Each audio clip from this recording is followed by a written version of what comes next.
Witam Państwa w kolejnym odcinku muzycznego alfabetu.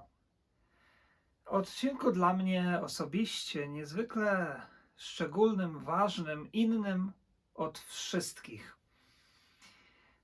Beethoven, Ludwig van Beethoven. Niemiecki kompozytor urodzony w Bonn w 1770 roku, który zmienił trajektorię biegu historii muzyki.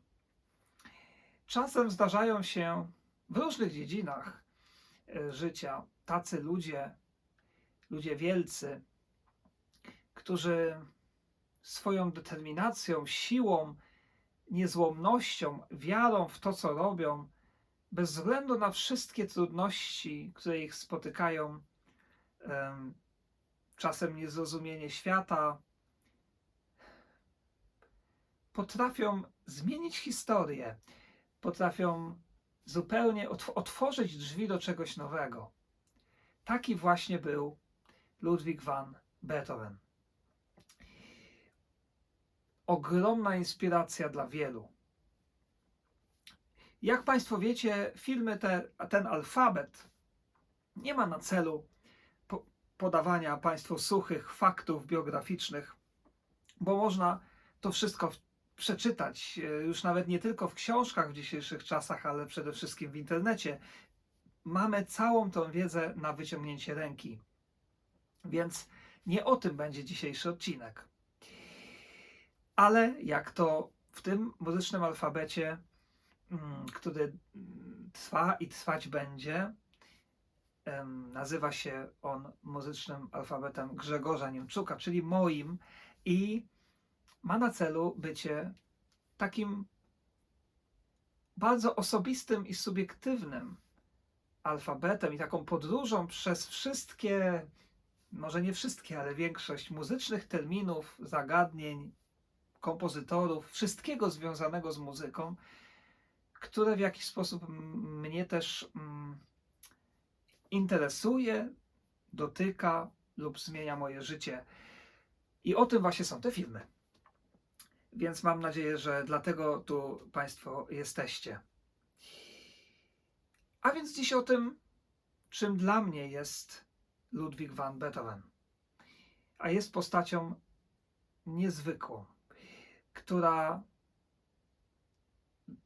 zawsze dawała mi ogromnie dużo sił i zawsze daje ją jako przykład każdemu, zwłaszcza młodym ludziom, którzy mają jakieś trudności, przeżywają bardzo trudne chwile, załamania, tracą wiarę w to, co robią, wpadają w jakieś depresje, pokazując Beethovena jako przykład człowieka, który pomimo najstraszniejszych rzeczy, które dzieją się w jego życiu, podąża za swoimi marzeniami i swoim celem w życiu i pokazuje niesamowitą siłę i determinację.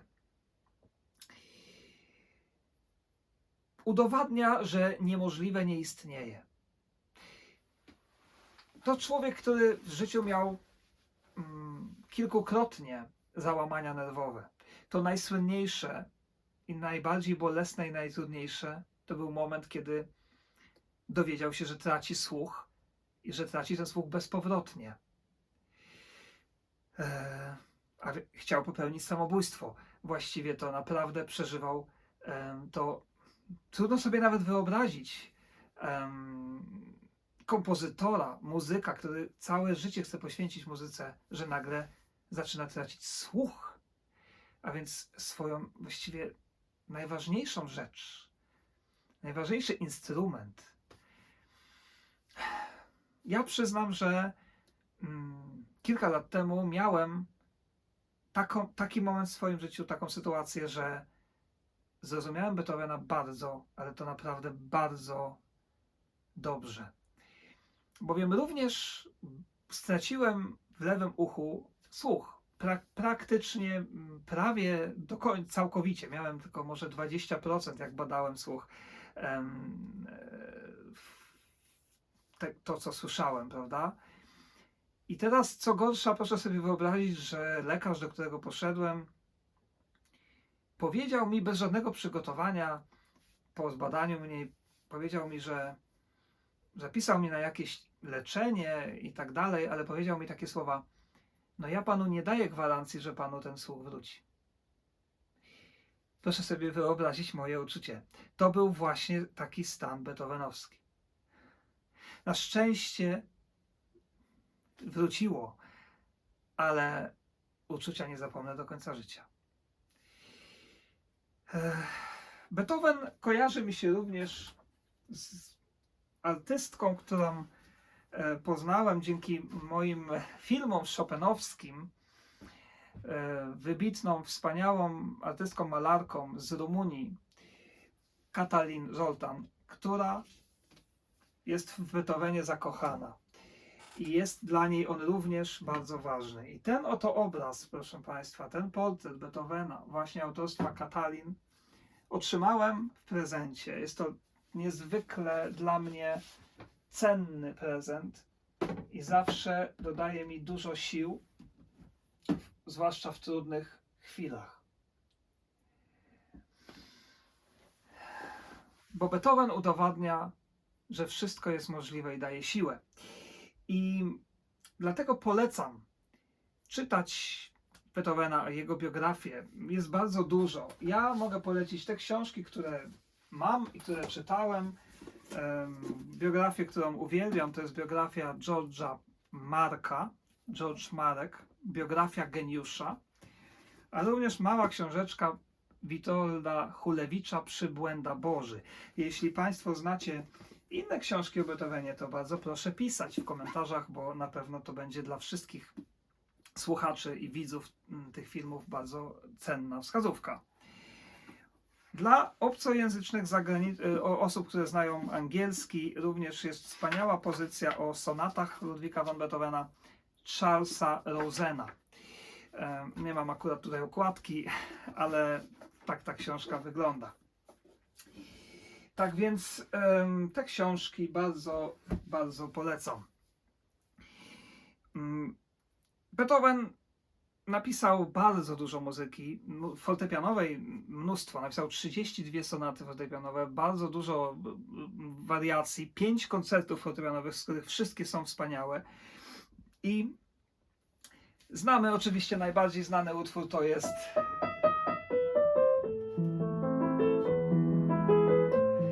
albo sonata tak zwana księżycowa,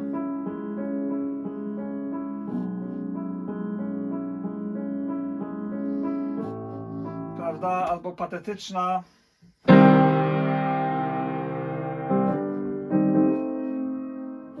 symfonia numer 5 i tak dalej. Można by grać i grać, rondo.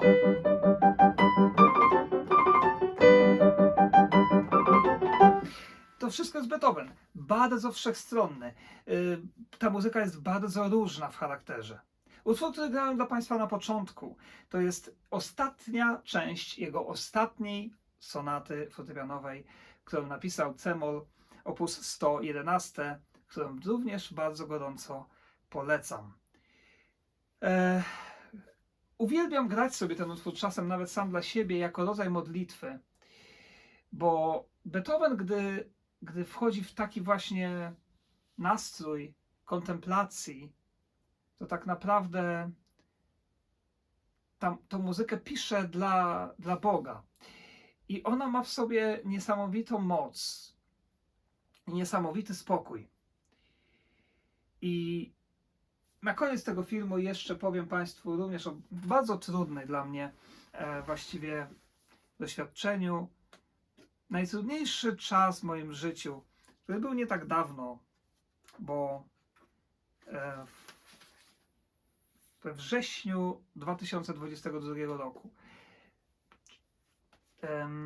tak naprawdę wydarzyło się w moim życiu coś bardzo, bardzo trudnego. Coś, co właściwie rzutować będzie już na całe moje życie i potrzebowałem wtedy ogromnie dużo siły. I siłę znajdowałem oczywiście w wielu różnych rzeczach, ale założyłem wtedy dziennik, w którym piszę sobie i motywuję się do tego, żeby tą siłę zawsze mieć. I proszę Państwa, ten dziennik wygląda on tak, tutaj nawet na początku mam tu zdjęcie swoje. W każdym razie tym dziennikiem jest nie kto inny jak Ludwig van Beethoven. I tutaj jest jakiś autograf jego utworu muzycznego. Bardzo piękny notatnik, który zawsze, gdy trzymam w rękach, to przywołuje mi tego człowieka i ogromną siłę, którą on miał, nawet w najtrudniejszych sytuacjach życiowych. Więc cóż, tak jak Państwo widzicie, może ten odcinek alfabetu nie był taki, jaki każdy się z Państwa spodziewał, ale jak to już u mnie bywa, każdy jest troszkę inny. Więc ten dzisiejszy akurat wygląda właśnie tak. I dziękuję za uwagę. Zapraszam do słuchania Ludwiga van Beethovena, do czytania o nim. Naprawdę mamy całe mnóstwo wspaniałej muzyki.